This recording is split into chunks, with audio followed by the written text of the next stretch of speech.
Hi, everyone.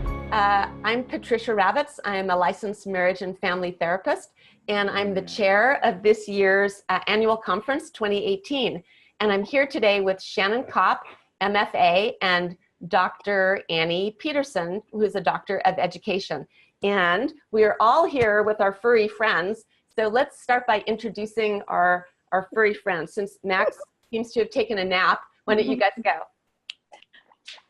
I'll go ahead and go since my guinea pig is chewing my clothes.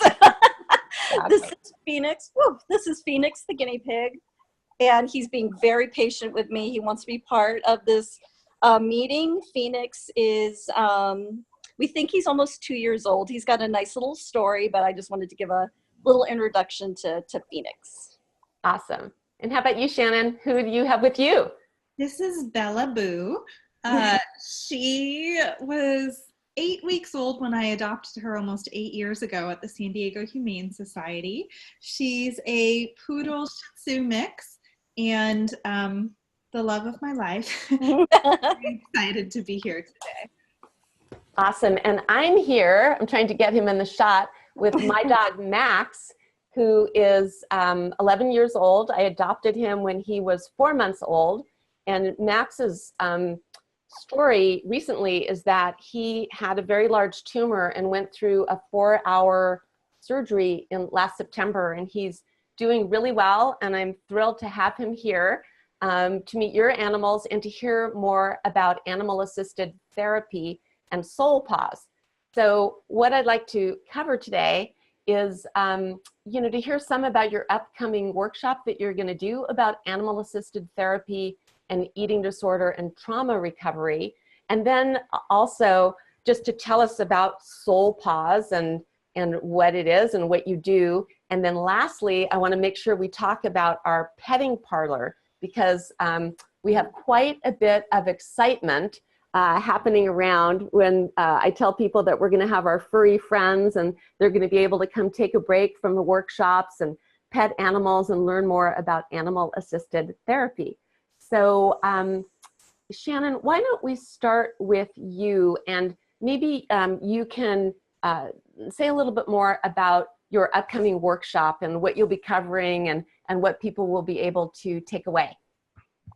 Sure. Well, we're very excited to bring Soul Pause to the camp conference this year. Dr. Petersen and I started Soul Pause almost 2 years ago now, and our intention was to bring an animal therapy experience specifically to people impacted by eating disorders. And my inspiration for that was my own life story. I healed from an eating disorder with therapy, treatment, and a big support team, human and animal. So shelter dogs were a huge part of my healing. And I published a book a few years ago called Pound for Pound, and began getting letters from people not only struggling with eating disorders, but all different kinds of mental health issues. And some things that they would say were that they weren't well enough to have an animal, or they were in treatment and there weren't animals present, or it just wasn't the right time in their life to be volunteering with animals. And so I wanted to create an experience where we could bring animals to people in need, specifically in San Diego. And because eating disorders, in my struggle, I had a very difficult time being in my body and being present, and animals were the greatest tool for me to discover how to do that. So we wanted to bring it to people in San Diego. And so Soul Pause workshops are extremely unique, and using Dr. Petersen's years of experience in animal health and in education, as well as another board member, Emily Conlon, who works at the University of San Diego, UCSD Eating Disorder Adolescent Program. She's a therapist there. We put together a really unique curriculum in which animals are not just kind of like a side comfort. They're not just there to simply comfort you during a therapeutic group. They're actually the main event. They are the healers themselves, the guides to wisdom. the guides to peace. And so we make sure in every Soul Pause workshop that members experience one-on-one time, 20 minutes of stillness with the animals we have. And we use therapy dogs, therapy miniature horses, therapy guinea pigs, Phoenix. There has been a part of Soul Pause. We've used rabbits as well as rats. And it's a really unique experience because not only do we do therapeutic exercises with the animals, but that 20 minutes of one-on-one still time, journaling, looking into an animal's eyes, feeling their energy and their wisdom. It's been life-changing for a lot of the participants. And so we're really looking forward to providing this unique therapeutic experience to everybody at camp. That sounds amazing. Andy, do you want to add anything about the upcoming workshop? Yeah, one of the things that I have found that for myself and for others that I've worked with, and even though dogs are just so effective in helping people to relax, and we've all heard the studies about dogs bringing down blood pressure and so on. I've also found in working through other programs that there's a lot of fear associated with dogs. I've tried to bring a lot of programming to some underserved communities in San Diego County, and we do have a community of City Heights in San Diego where there is a large population from Somalia. And there isn't a lot of acceptance of dogs. Mm-hmm. And so we have been able to bring some animal-assisted therapeutic programs involving animals like guinea pigs, like Phoenix, who you met just a moment ago. They're just so intuitive to people and how they're feeling, and animals like guinea pigs and animals like rabbits, and like Shannon mentioned, even rats can just be a very, very grounding element when somebody is going through any kind of recovery.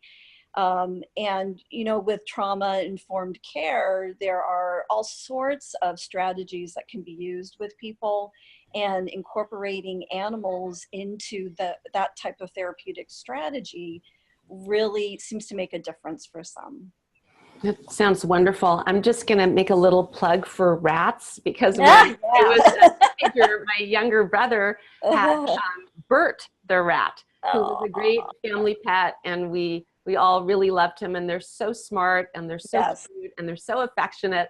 So I love that you're including lots of different species, and a lot of what you're describing makes me think of equine therapy, which has really taken off in the last years.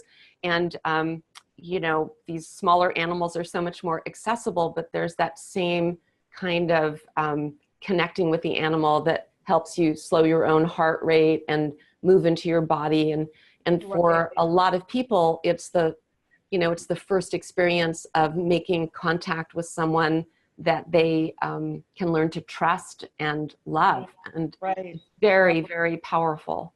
And I think you've probably even seen, even though it's not necessarily a therapeutic intervention, but I think that's why goat yoga has become so popular. Just that mindfulness and having goats around, I think is really a plus for a lot of people.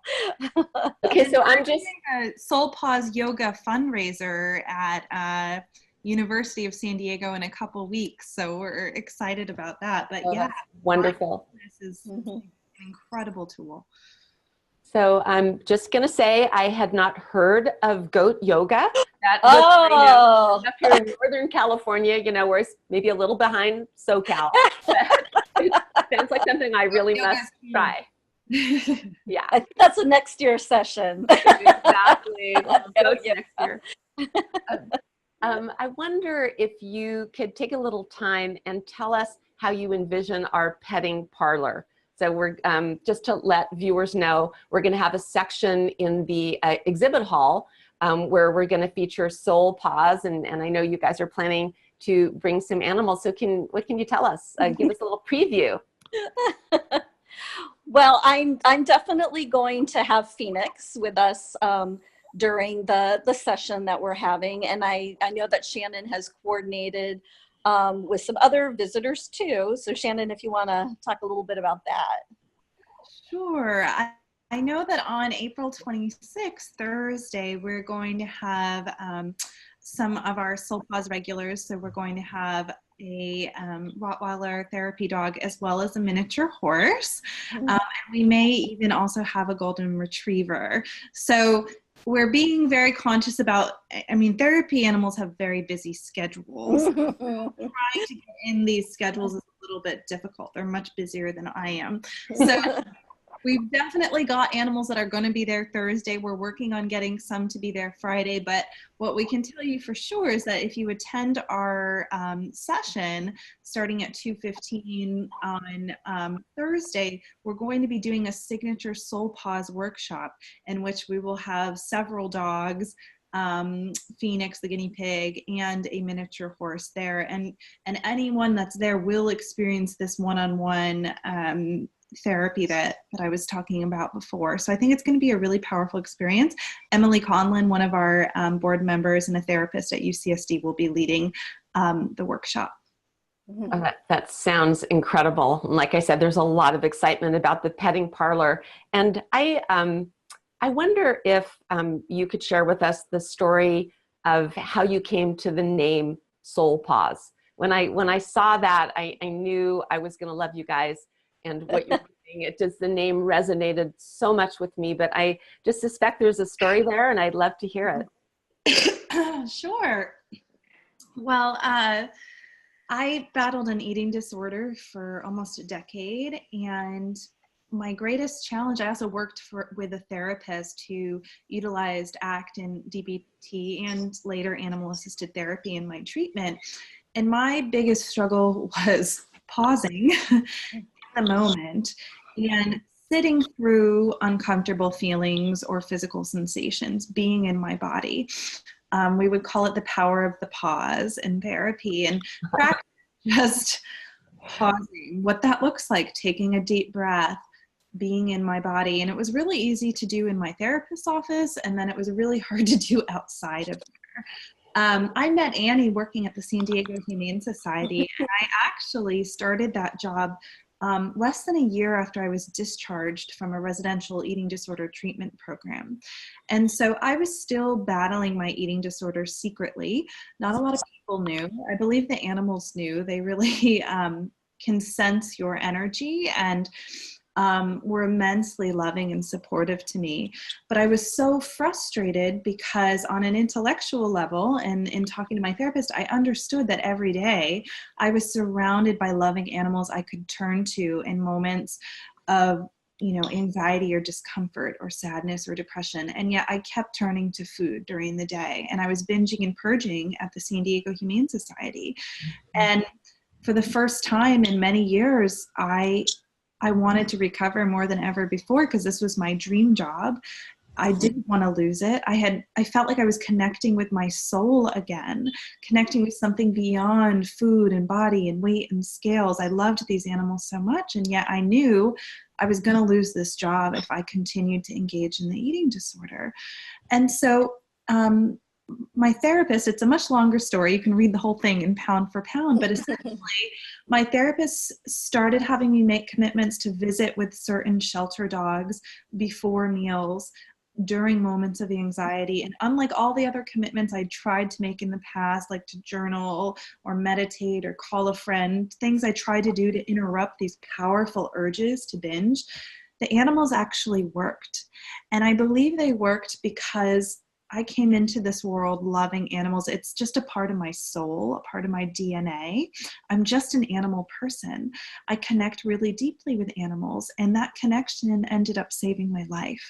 So Soul Paws is for anyone that also feels that soul connection with animals and finds great peace, and I think Annie's alluded to it too, safety in the presence of an animal and feels almost safer than when they're by themselves or around people because of their non-judgmental nature. And then the pause is obviously to do with that 20 minutes of stillness, which I really need to give credit to Annie for creating. Annie created the soul pause format, which I've seen a lot of animal therapy over the years, but there's really nothing like it. And Annie did this amazing thing where, while for some of the workshop we're engaging with the animals and we're doing a therapeutic activity, Annie's made sure that we're also taking these moments of stillness as an invitation to come back into the body and into our souls with the animals by our side. It's such a beautiful thing, and it's often really powerful. So that's where Soul Pause comes from, and the name. Nice. Annie, do you want to add anything? I thought that was perfect. Good job, Shannon. No, I do want to emphasize just how difficult it is to embrace the silence and the stillness in life. I think in general, and especially those who are working through some kind of trauma, you know, your brain is just constantly going. And I currently work with a group of young people who have either been sexually exploited, you know, sex trafficked in some manner. We're, you know, right on the border of Mexico and San Diego County. So unfortunately, we have a lot of individuals that have had those experiences. And, you know, they're just always thinking, you know, where's my next meal going to be? Where am I going to sleep? Is my child going to be safe? There's just a lot going on, but giving them that permission to just be silent and calm and still for just a few minutes really helps to, and this is going to sound very trite, but recharge their batteries. They just need that time to have a rest and be within the safety of that animal for a few minutes. So I think that it's very simple, yet it's so difficult, you know, just to embrace that silence. Yes, thank you for sharing that.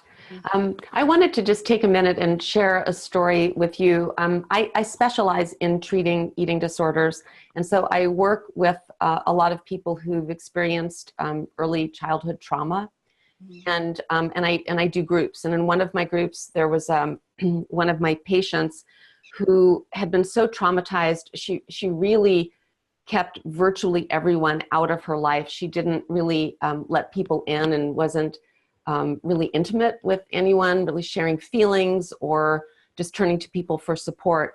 And over a period of, I think, pretty close to 2 years, the group worked with her on encouraging her to adopt a cat. And, you know, we went through various stages of fear and all kinds of reasons why it wasn't a good idea. And then finally one day she said that that if I went with her, we could go to the Humane Society and just look around. And long story short, she ended up adopting Larry, who has become the most powerful healing agent in her life. They love each other so much. And I think for this patient, it was her first experience of feeling safe enough to make that kind of deep connection and let herself feel love and let herself experience being loved. So animals are great healers, and I'm really just thrilled that we're going to have you doing your workshop where you're going to be also talking about trauma recovery and animal-assisted therapy, and that we'll have you for our petting parlor. You'll be seeing me there a lot. So I just want to say to everyone who's watching, I really hope that this is an annual conference you won't miss. It's April 26th through 29th down in Southern California in Orange County. And we really, really hope to see you there. Thank you. Thank you so much. And thank you, Shannon. And thank you, Annie. See you soon. Thank you. Bye. Bye.